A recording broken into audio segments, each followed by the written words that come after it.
Across the street from the public housing office in West Oakland sits Cole Middle School, now defunct. This is the place where Jasmine King had come to be educated. A sixth grader who lives a block down says when it was open, the school was just like its surrounding neighborhood.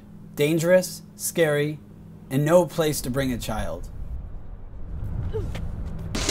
Everything bad. They don't listen to the teacher, they cut the teacher off, they go get drugs, and the teacher don't even be caring. In 2007, Jasmine arrived here for her first day of class, a top student who had never been in a fight. Rita Alfred was a consultant at Cole. Jasmine, when I first met her, was a very innocent young girl. She pretty much followed all the rules. Within a year, her teachers were on the brink of suspending Jasmine for loud and sometimes violent outbursts that threatened to push the class into total chaos. I just acted like the other students, or even worse. According to Jasmine's teacher, Sharon Thomas, she was one of the feistiest students that I had. I mean, get all in their faces aggressively and talk bad to them. The next stop for Jasmine? Gangbanging, all that, getting suspended, getting bad grades. After exhausting every other option, Mrs. Thomas would have to recommend Jasmine be suspended, and if the behavior got worse, expelled. All the encouragement Jasmine needed to complete her downward spiral. Stories like Jasmine's are sweeping schools across the nation. School discipline policies, far from making the school safer or improving academic standards, are actually fueling a school-to-prison pipeline.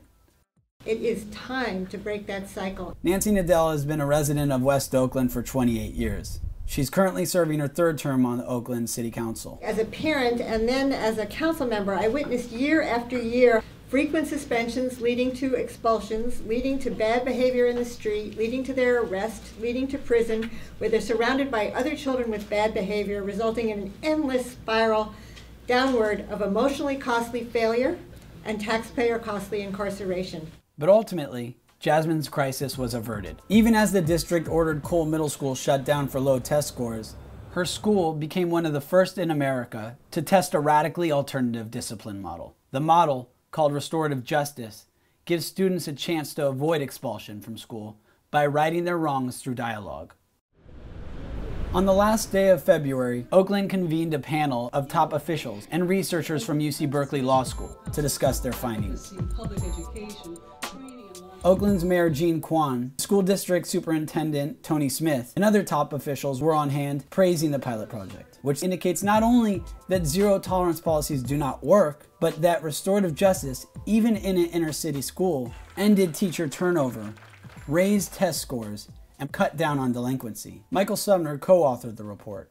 We found that suspensions after restorative justice was implemented declined by 87% and reported expulsions dropped to 0. That data flies in the face of the national trend. Teachers are twice as likely to suspend a kid as back in the 1970s. Despite its success, researchers found teachers and students at Cole at first resisting the pilot project, including Jasmine and her teacher. Jasmine went along only to avoid a worse punishment. They'll ask me, you want to get suspended or do you want to make a circle and talk about the problem? I'll be like, I don't want to get suspended, I want to talk about the problem. And the way Mrs. Thomas saw it, more workshops, more paperwork, more meetings. But when they went along with the model, sitting in circles, one person telling their side of the story, and then listening to the other person tell their side of the story, with expert facilitator Rita Alfred coaching them and how to express themselves, their resistance gave way to a feeling of kinship, in which Cole became like an extended family.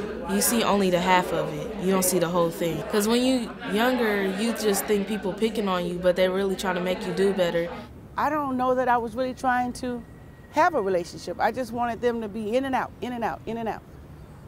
You know, just grade their paper and say, here, let's try it again, but not really to find out why they were struggling. Now a 10th grader in McClyman High School, Jasmine found her restorative justice skills tested. She actually almost got into a fight with a young man, and all Miss Bendich had to do was just put her hands on her shoulder and say, Jasmine, you know how to do this differently, right? And she just completely calmed down. You can use one of your quotes or something like that. You'd be like, I don't want to fight. By addressing root causes, by opening the lines of communication, you can reduce disruptions, you can focus on being a community, you can focus on learning.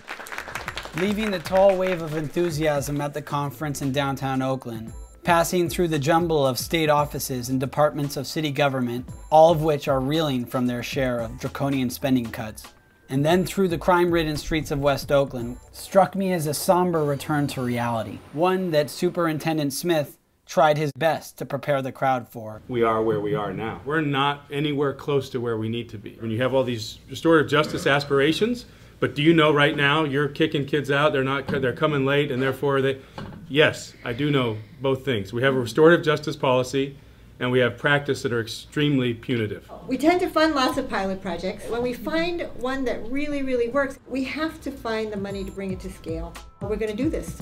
I'm just staying out of trouble, and that's my New Year's resolution.